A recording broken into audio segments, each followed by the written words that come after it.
Welcome to this month's Creation Justice webinar, a gathering place for building a faith-rooted and faith-sustained movement addressing some of the most pressing issues facing our world today. I'm Brooks Barrett, the Environmental Justice Minister for the United Church of Christ. I am joined by the one and only, the Reverend Michael Malcolm, the Executive Director for the People's Justice Council and Alabama Interfaith Power and Light. Michael, as I thought about our webinar for today, I thought a bit about how environmental justice often gets conceived and defined. Frequently, it's talked about in terms of the disproportionate harms and burdens of pollution along the lines of race and poverty.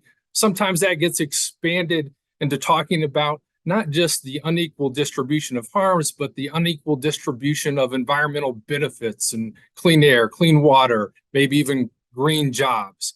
Yet, there has also been a long tradition of conceiving of environmental justice in a way that looks at the bigger picture of systems and policies. If we had a government that was truly by and for the people, would these environmental injustices have happened in the first place? If our economy wasn't dominated by an ethic of profit over people, would these things have happened?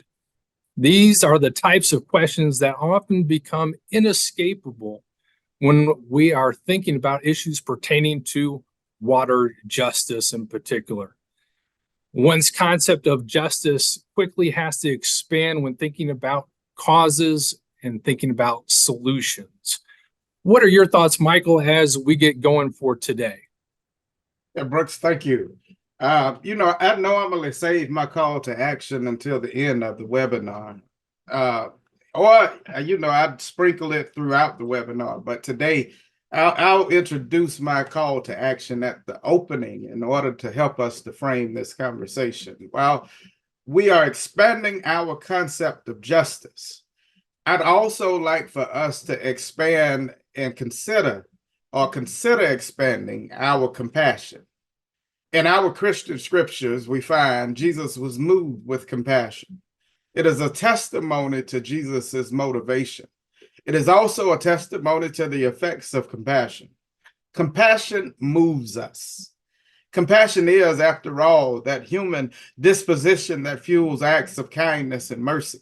Compassion, a form of love, is aroused with us when we are confronted with those who suffer or are vulnerable. Compassion often produces action to alleviate suffering, but sometimes geographical distances or lack of means prevent people from acting upon their compassionate feelings. The opposite of compassion is indifference. Beloveds, it is indifference that causes divestment from infrastructure in my communities. It is indifference that can see the suffering of citizens caused by a crisis of others making, and you blame them for their condition while charging them to be in that condition that you created. It is indifference that calls suffering into our churches while ignoring the conditions of their surroundings. It is indifference that is the ability to remain silent while water injustice is exposed throughout this nation. The only thing needed for evil to triumph is for good people to do nothing. Beloveds, I call on you to engage this conversation with a heart that is moved with compassion. Far too long have we suffered while others have remained silent. It's time for you to hear and to move. I look forward to hearing from our speakers today and finding out ways that we can get involved. Thank you. Thank you, Michael, for helping us to expand our concept of compassion and to root this into action. We are grateful to have with us three panelists today. I'm going to introduce them in the order in which they'll be speaking. First, we will have Norine Tuck. Norine is a mother of 5 and a special education teacher living in Hawaii with her 3 youngest children and many fur babies. She is a civilian whose family was exposed to toxic water in former military housing on the island of Oʻahu in Hawaii. Up next, we'll have Danyelle Holmes, who is a national social justice organizer with Repairers of the Breach and the Poor People's Campaign. She is executive director of the Mississippi Prison Reform Coalition and co-founder of the Mississippi Rapid Response Coalition. And then finally, today we have with us Bishop Bernadal Jerfferson, who is the pastor of Faith Deliverance Center Church in Flint, Michigan. She serves as the Genesee County chairperson for Stand Up for Democracy. Additionally, Bishop Jerfferson is an elected commissioner of the Beecher Metropolitan District, where she serves as vice president. We are grateful to have each of you with us for today. Norine, we will turn first to you. Thank you, Norine. Thank you so much for allowing me to be here and speak on behalf of the people of Hawaii and those affected by Red Hill. Just to give you a little history about Red Hill, right around World War II, these huge, massive tanks that hold up to about 12.5 million gallons of fuel were built into the mountain just above the island's aquifer. So, you know, through the years, these tanks have not been really maintained. You know, the long term wasn't thought about when these tanks were built because Red Hill is in close proximity to Pearl Harbor. And as many of us know, Hawaii is like a prime military location and has a huge military occupation.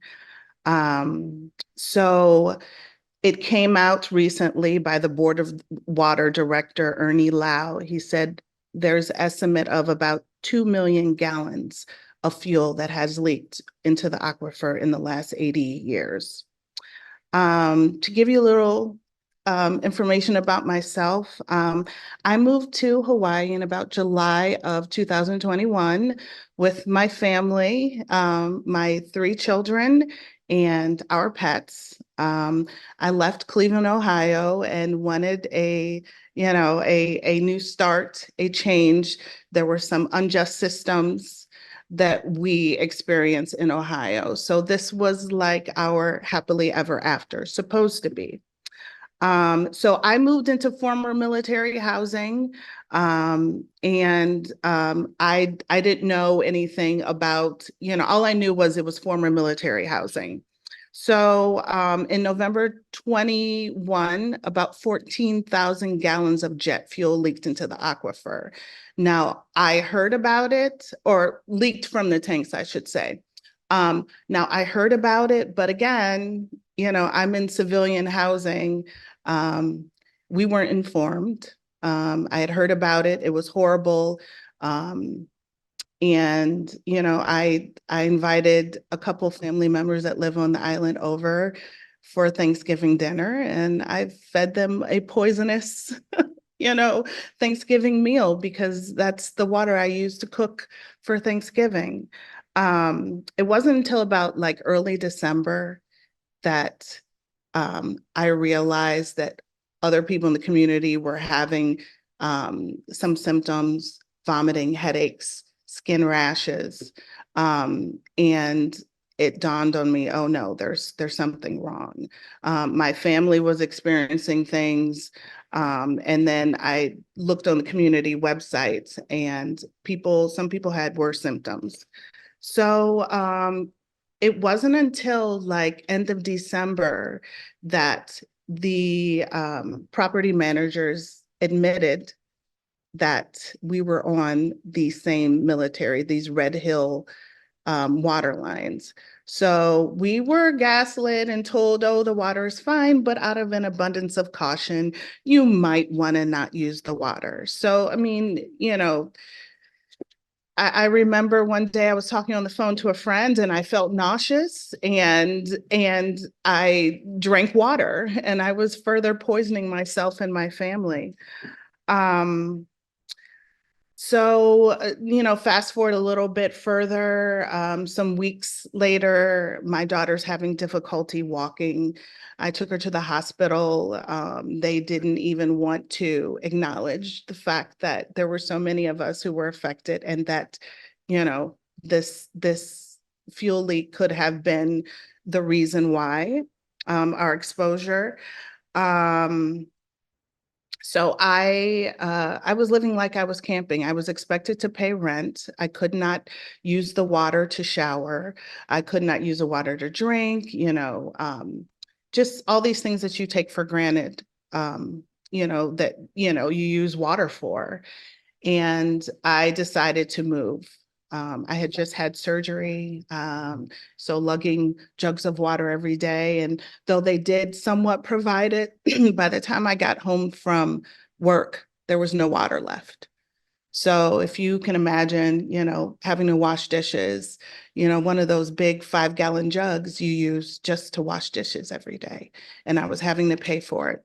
So I moved off the water lines, and at that point, it was too late for my family.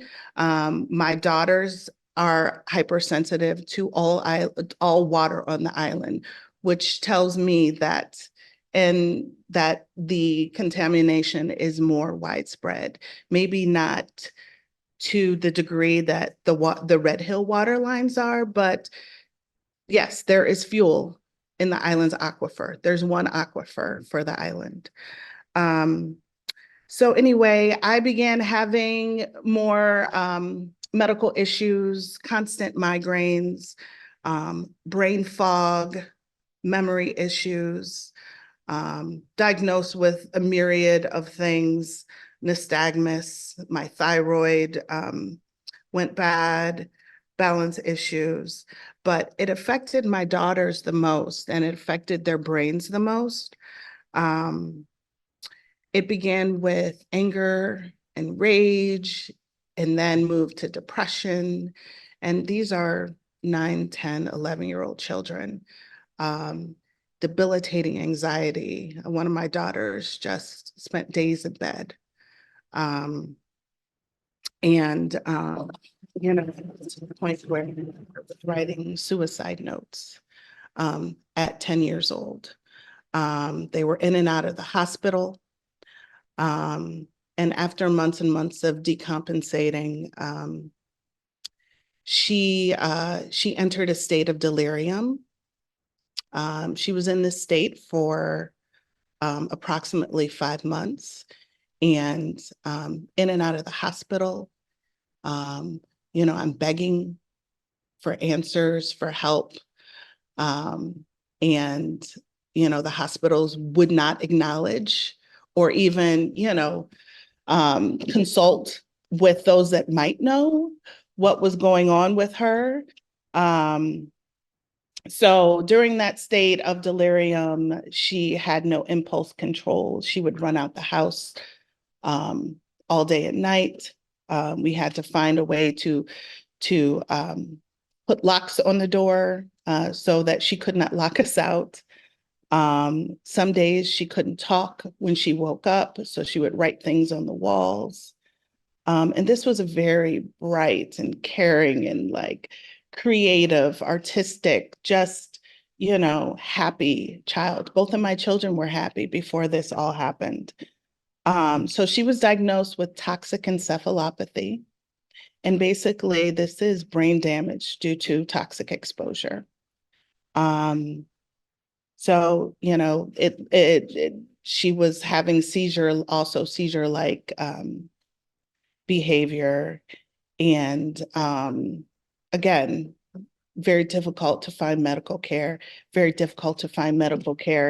and doctors who were willing to diagnose. Sorry, that's my daughter's. She has a service dog who is a puppy. And hey, stop. Sorry. I hope to be on a path of recovery, but it's taken, months. We've done everything that we could do. We've consulted with doctors on the mainland. And, other families are dealing with similar things. These are ongoing issues. And the Navy has basically admitted that they were wrong, which is great, but they have not admitted that that we could possibly have long-term health issues. I turn on the TV and I see Camp Lejeune commercials all the time. And it's terrifying because, years later, people are still feeling the effects of Camp Lejeune. Some of them are no longer here because of illnesses that have taken their lives. And other families, children are, again, the most affected, and pets. We've lost my son, it was devastating, lost his best friend, his cat, due to cancer. Other families are experiencing Parkinson's, uncurable seizure disorders, children with developmental disorders, teeth falling out of people's mouths, cancer, thyroid issues. So, sorry.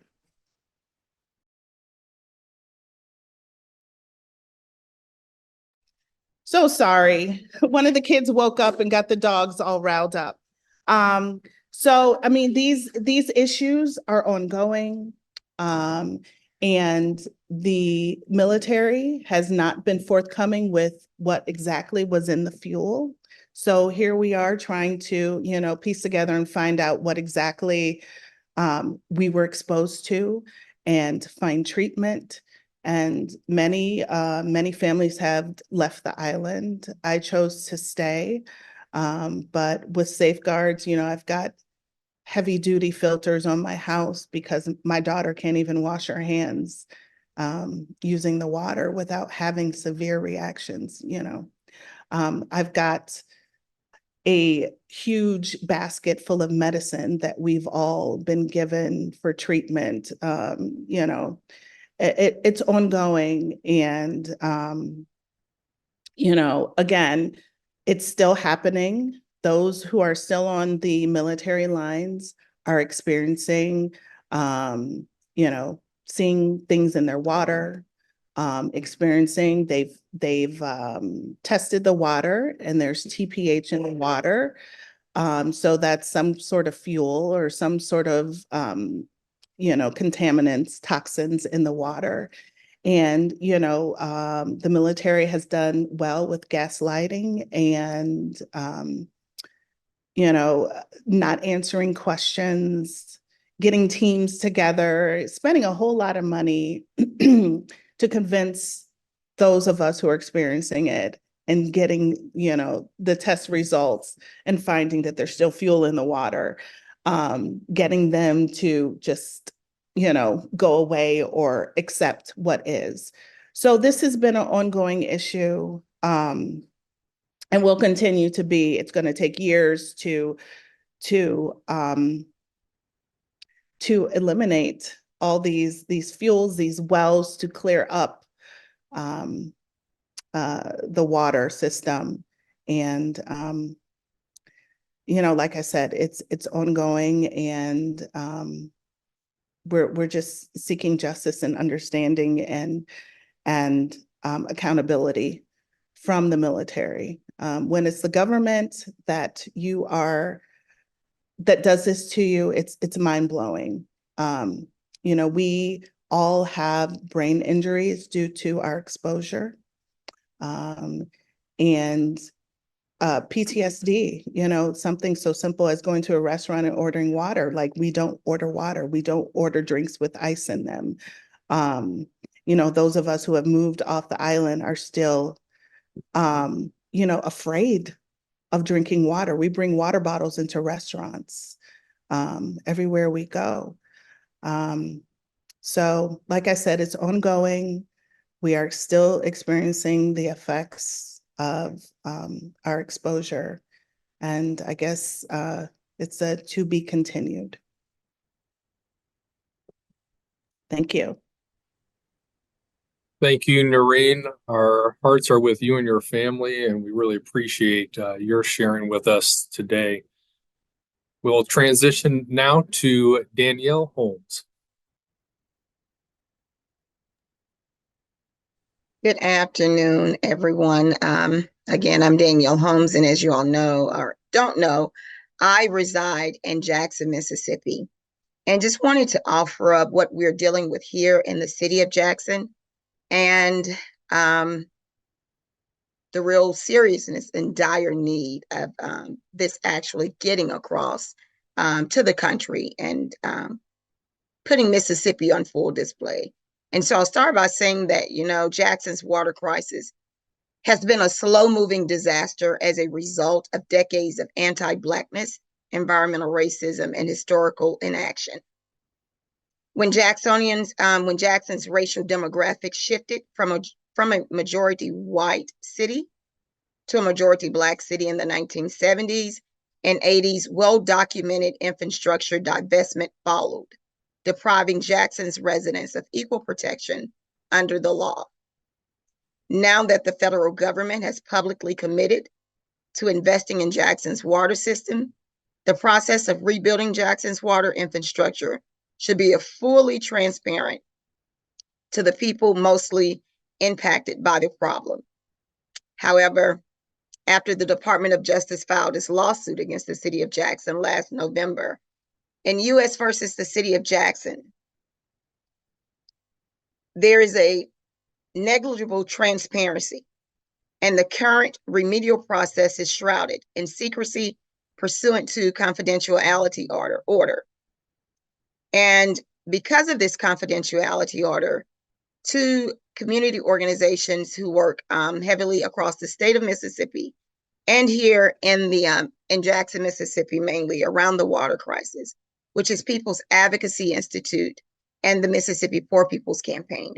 We have a legal team and we're led by Forward Justice out of North Carolina, the Center for Constitutional Rights out of Atlanta, Georgia, the National Resource Defense Council Center, as well as the ACLU of Mississippi.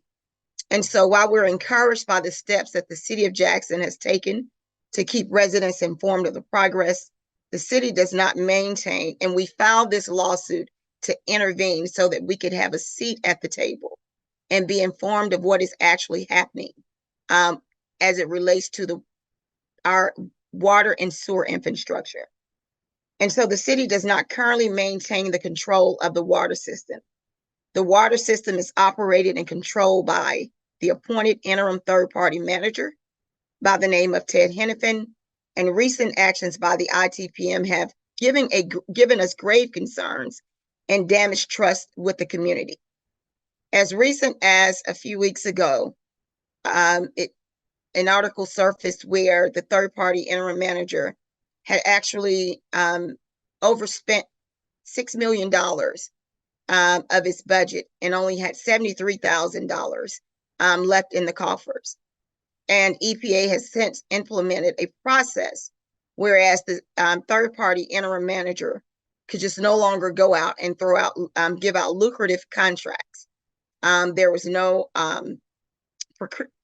procurement in place, and so that left no checks and balances, which really raised red flags for those of us who are on the ground working diligently in the community and advocated for resources to come to this community to get our water fixed.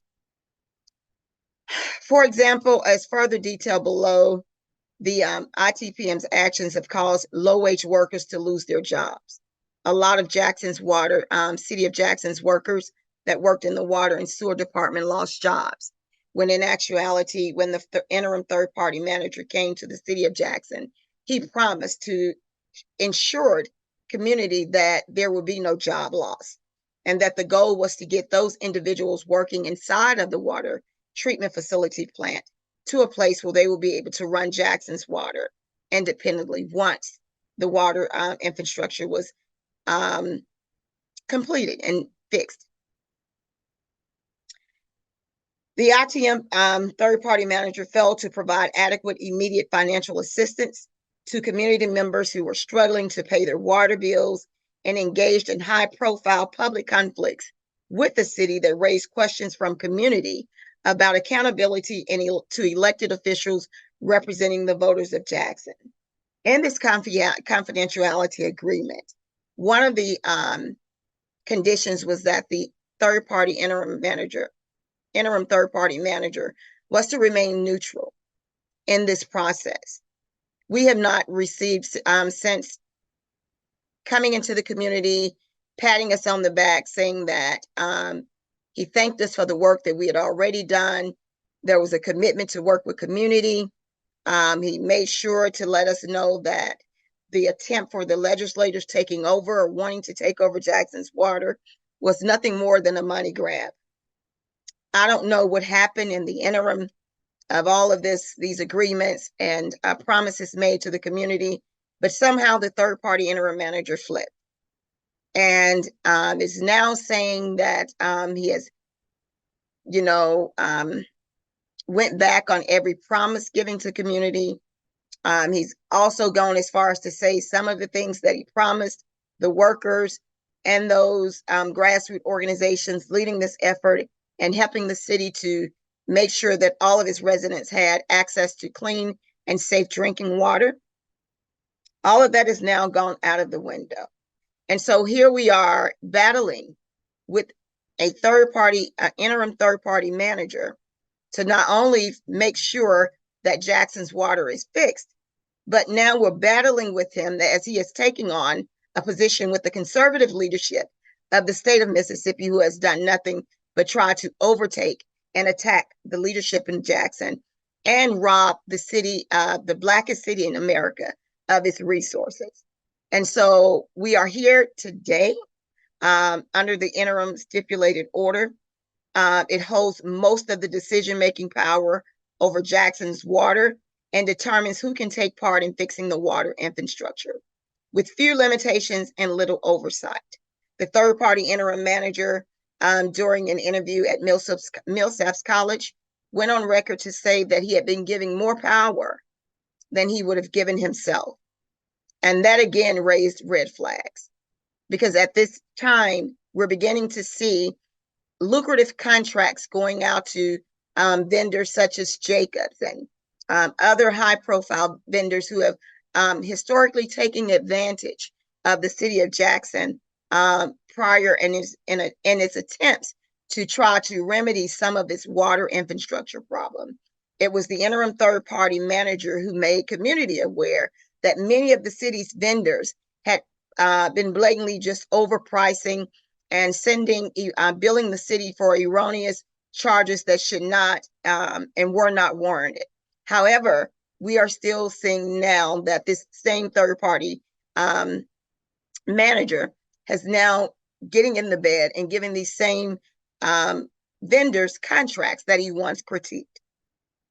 And community began to ask that minority vendors be a part of the process, are able to, obtain some of the contracts, making sure that Jacksonians were hired on as a part of the workforce with Jackson Water, which is the name of the entity that is taking over the city of Jackson's water.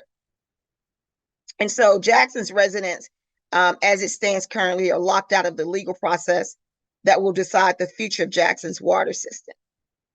Mr. Hennepin has gone as far as to the third-party manager to endorse legislation to take over Jackson's water. There's a bill that just recently passed the House on yesterday. The initial bill actually locked out individuals from that paid into the Jackson's water system from even being a part of this authority board that they had recommended or that's in legislation. And so the governor will be able to appoint all of these individuals to the board, while those who have paid tax dollars and live in the city of Jackson would have been omitted from being a part of that board. There was some amendments made to the bill on yesterday that went back to give the mayor an appointment and the city council, I believe, an appointment. However, the majority of the board, those who oversee the board, are not those who are have vested interest in the city of Jackson. What we do understand is that in this takeover, the state has the option to purchase the city of Jackson's water, which will starve out the city and will ultimately lead to higher taxes and gentrifying the city of Jackson, which is a predominantly 80% Black city. We've seen them attempt to take over our airport, our schools, our water system, and now we are here. They've tried to restrict our First Amendment right to freedom of speech and protest. We had to challenge that in court. We're engaging in the legal fight around the water crisis. And now here we are, not knowing as of today where our fate lies with our water. However, I will say that it's just not Jackson, Mississippi that has a water crisis. It has recently been discovered that Mississippi has a statewide infrastructure problem issue, and which leads to a public health crisis that is not being talked about. The Consumer Report did water testing across the state of Mississippi in 82 counties. In 79 of those counties, it was found that PFAS was in the water of those counties. Yet, with the highest level of PFAS being in a county maybe 3 hours away from the city of Jackson, which is called Alcorn County, Corinth, Mississippi, which is a predominantly white community. And you have poor whites living in this area. We have called on the EPA to make a broad message to the residents of Mississippi. We have called on the state of Mississippi to alarm and alert the residents of the state of Mississippi that their water is poisonous, that their water isn't safe, and that the time has come to no longer beat up on Jackson, because see, there are areas across this state whose levels of PFAS are far higher than the city of Jackson. And I often tell residents, I can deal with unstable water because we have a plan for that. But you don't have a plan when residents are drinking poisonous water. PFAS is considered a forever chemical, meaning that it cannot be treated. It's not an easy fix of ridding it out of the water. Scientists have said that it's basically, you would really, in order to really just get rid of the PFAS out of the water system, it will literally take rebuilding an entire water treatment facility. And so one of the resident authors who have authored to take over this bill by the name of, let me find his name.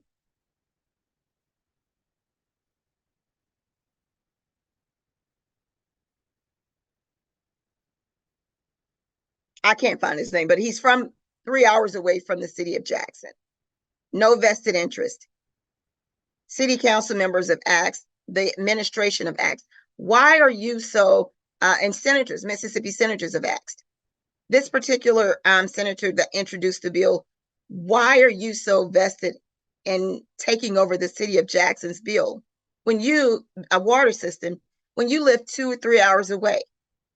His claim is that Jackson's residents deserve to have good water, when reality is every resident in the state of Mississippi deserves to have good water and deserves to know that the water they're consuming is poisonous. And this is not a Jackson issue. This is a Mississippi issue that can no longer be swept under the rug and masked by just talking about Jackson, Mississippi's water infrastructure and not talking about the poisonous water that is going into the bodies of millions of residents across the state of Mississippi. Thank you.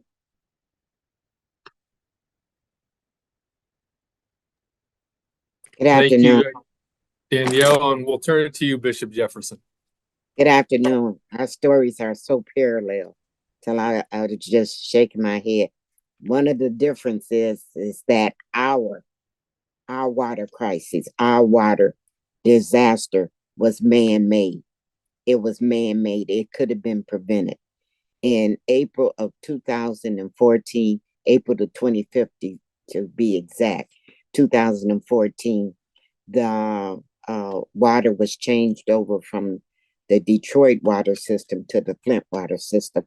Let me back up 4 years. In 2010, PA4 was put into action, Public Act 4. What was Public Act 4? To take our democracy away. And so it took our democracy away. And in that, it was one man making the decision for the whole state of Michigan. And that decision was it was supposed to take care of us, to do what was best for each community, to talk about our finances. But there's not one city in Flint where Public Act 4 has been instituted that they came away better. It's left them worse. It has left them worse. And so in 2014, Rick Snyder decided to change our water order. But we didn't vote on it. We didn't have a say in it. The city council didn't have a say. The commissioners didn't have a say. No one had a say. He changed it over and could have prevented the lead poison in our water by treating our water. It was less than $100 a day to treat the water system. No, he chose not to treat the water system. So what did it do? It poisoned a whole city. A whole city. It poisoned the whole city. It weakened our immune system. TTHMs was in the water. There was lead in the water. In February of 2015, myself and about 20 other pastors went to Lansing to talk to the governor. He didn't never come out. He sent his folks out. I won't say his cronies, but sent them out in order to talk to us. And they did nothing. We paid one of the highest bills for water we can't drink, for water we can't cook with, for water we can't bathe with. It's good to do nothing but contaminate and rust our pipes out. We paid the highest water bill in one of the highest bills in the United States of America, because they refused to treat it. And we talk about paying a bill. We're paying a bill that right now we pay Wall Street for a bond for water. We pay Wall Street. Part of our water bill that we pay is going towards a bond to Wall Street, because we didn't have a say-so, because we didn't take a voice. We didn't take a vote. We didn't have a voice, a decision on our water. What did it do? Not only did it contaminate and spoil the pipes, it contaminated our children, it contaminated our seniors, it contaminated the whole city of Flint, Michigan, and the surrounding areas, because many people that was in other areas, Grand Blanc, Mount Morris, Beecher, they came into Flint to work, so they drank the water. And so there was a community contaminated with lead. Well, what does lead do? And those that are in authority kept saying, oh, it's nothing wrong with the water. Even though it stinks, even though it's brown, even though it's breaking you out, it's nothing wrong with it. Just drink it anyway.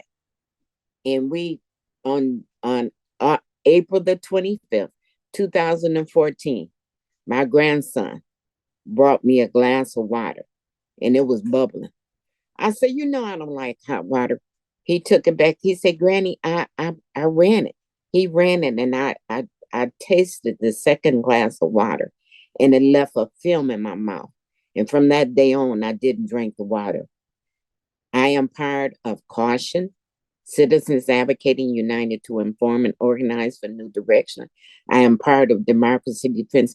I am part of the Water Warriors of Flint, Michigan, Genesee County, that we go out and tell the story to prevent harm and hurt to our community, to work whatever way we can to bring change, to bring help, to enhance our community. And so we would tell people wherever we went, do not drink the water.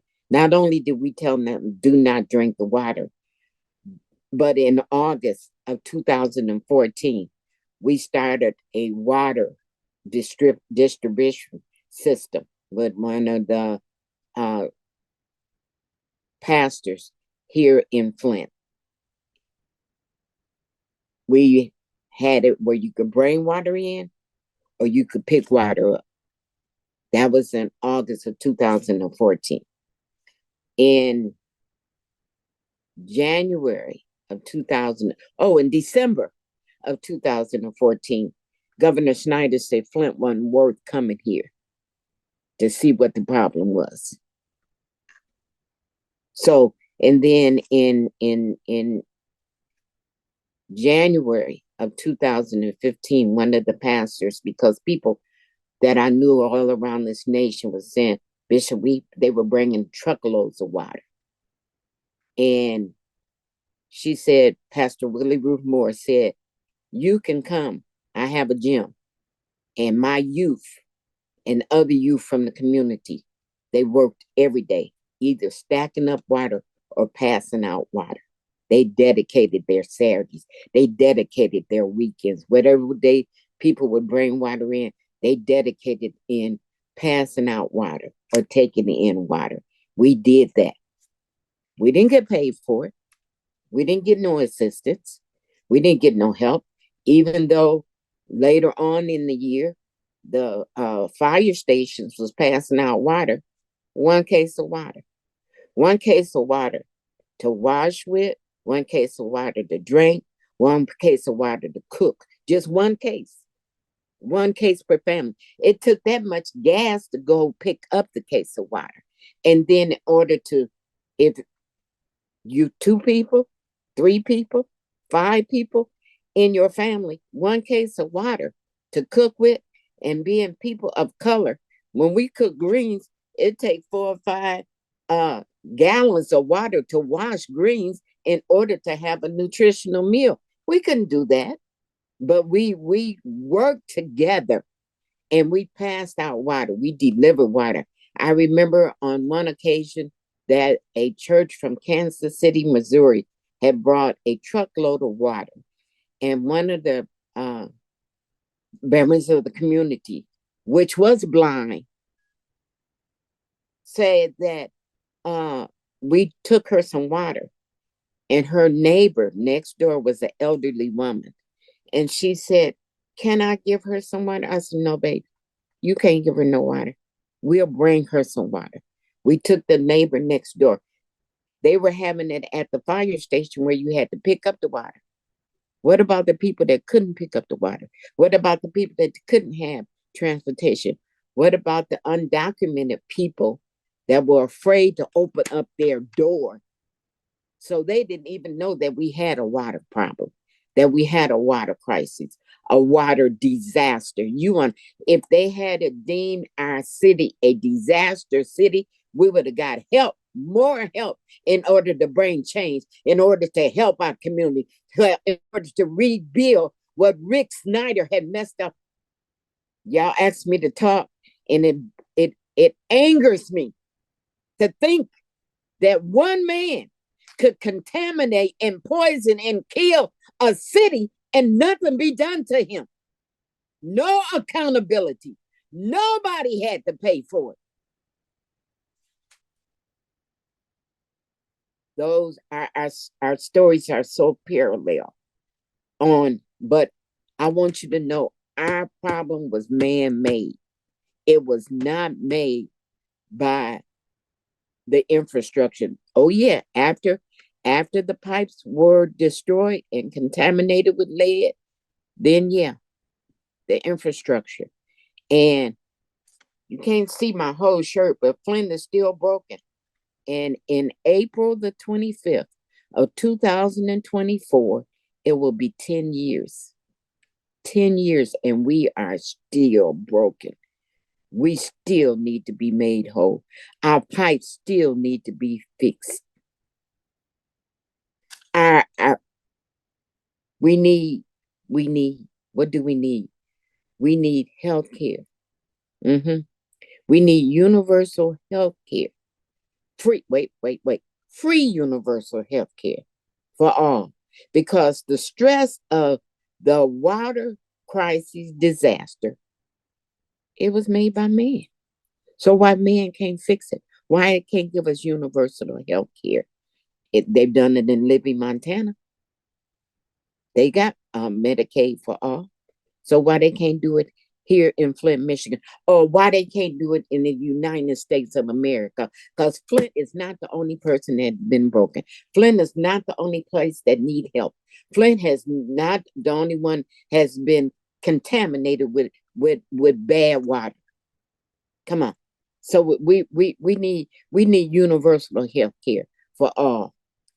We need education and all related services for our impacted youth. What do you mean, Bishop, by all related services? Nurses in the school, the right materials for learning disability children. We need what it takes to educate our children so that they can be productive. They can be productive in their lifetime. Why do you say that? Why did that concern you so? Because in 2014, my grandson, which was a third grader at that time, was nominated to be an ambassador, an academic ambassador, to go to Washington, D.C. to represent the third grade classes of Flint, not just of his school, of Flint, because he was an A-B student.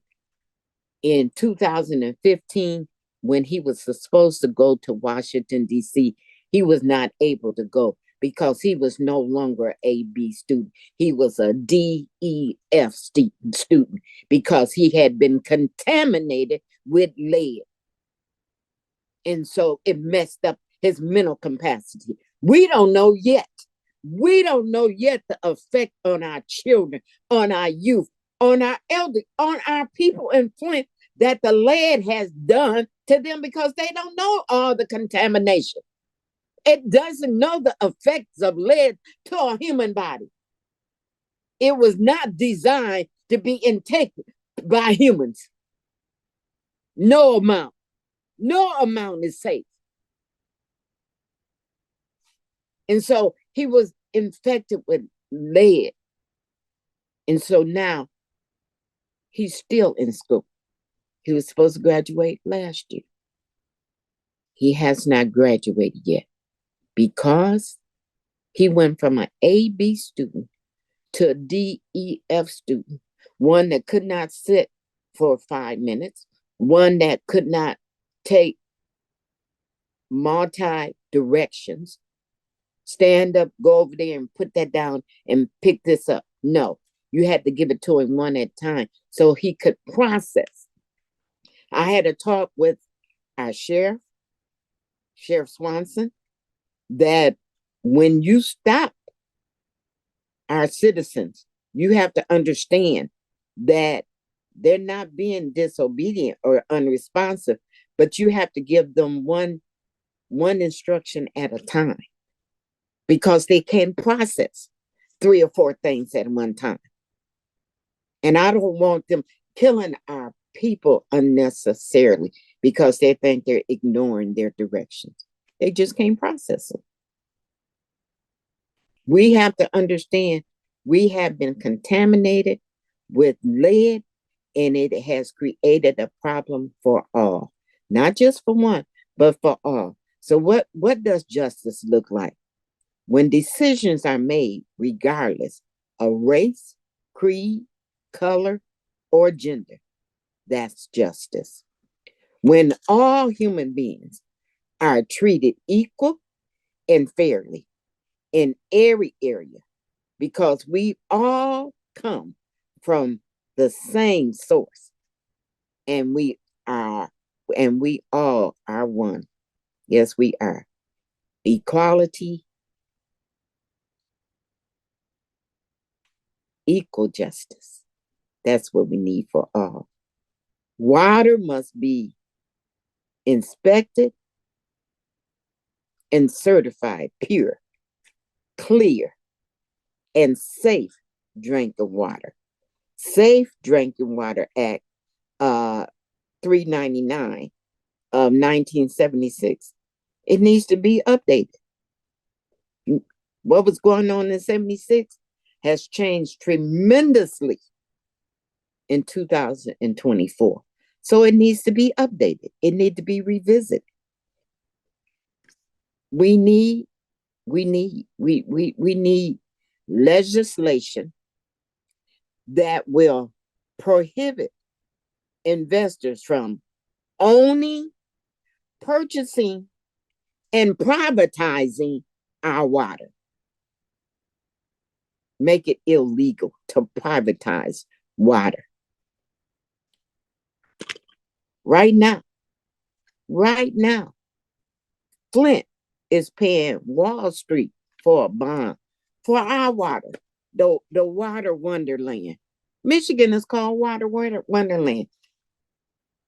You can go any direction in Michigan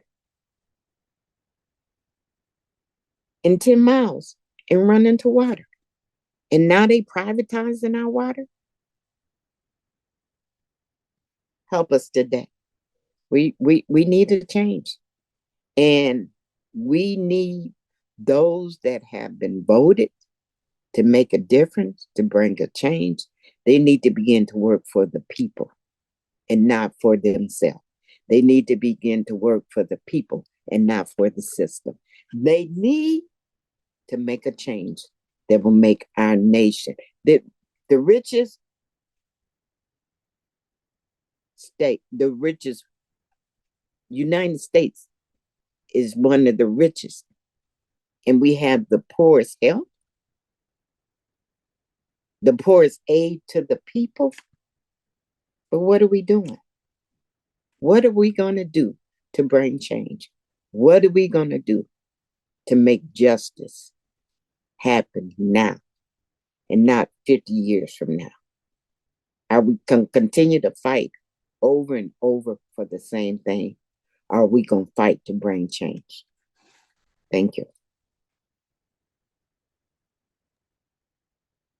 Thank you, Bishop Jefferson, and thank you to all three of our panelists. You've expanded our sense of compassion, you've expanded our hearts, and now it's time for us to think about what we can do to put that love and care into some action and some motion. Michael, do you have a question? We've got time for maybe one question, I think, before we wrap up this hour. If there was one word to describe your feeling about this, what would that one word be? And that's it to all our guests. If there was one word to describe your feeling about your condition, what would that one word be?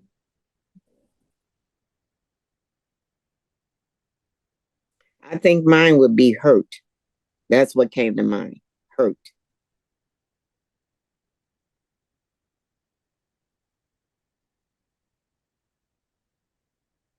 Anybody else? Norine or Miss Danyelle?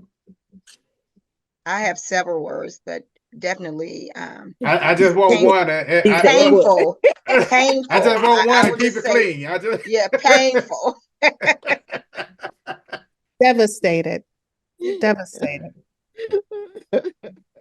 You know, the thing that so one of the things that I did this past summer, I had an opportunity to basically tour the Gulf South.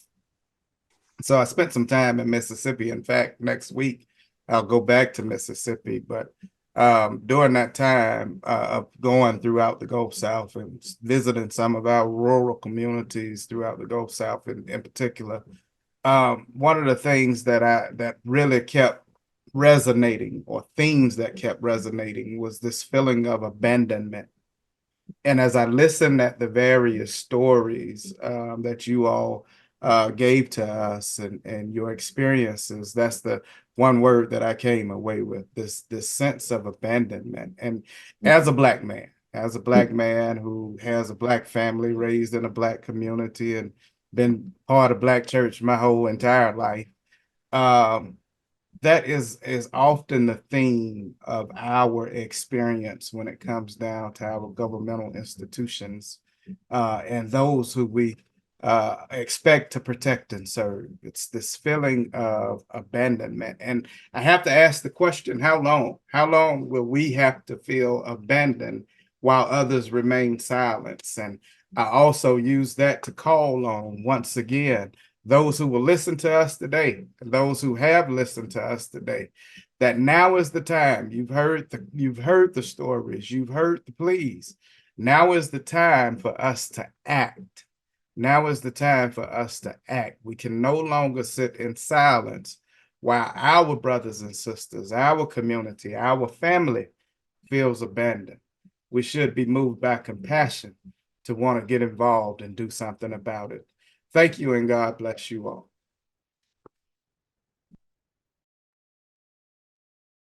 I will add my thanks to Michael's. We deeply appreciate each of you giving of your time today to be with us and to share. I will close now in prayer, and then we will transition to some time with Thaddeus Elliott from our DC office, who will also help us think about what we can do to act on some solutions. And so let us pray now. Gracious God, here we are in the palm of your outstretched hand. We come to you with so many different feelings of hurt, feelings of pain, feeling of devastation, feeling of abandonment. We bring all of this and place it before you. We pray that your spirit might live through us, infuse us as we join together with those in our churches, those in our faith communities, so that we might put some love into action, so that we might not just care in our private thoughts, but care out in the world. We pray that your spirit of justice will continue and that an answer will be given to that question, how long till justice? We pray now in the name of your son, Jesus. Amen.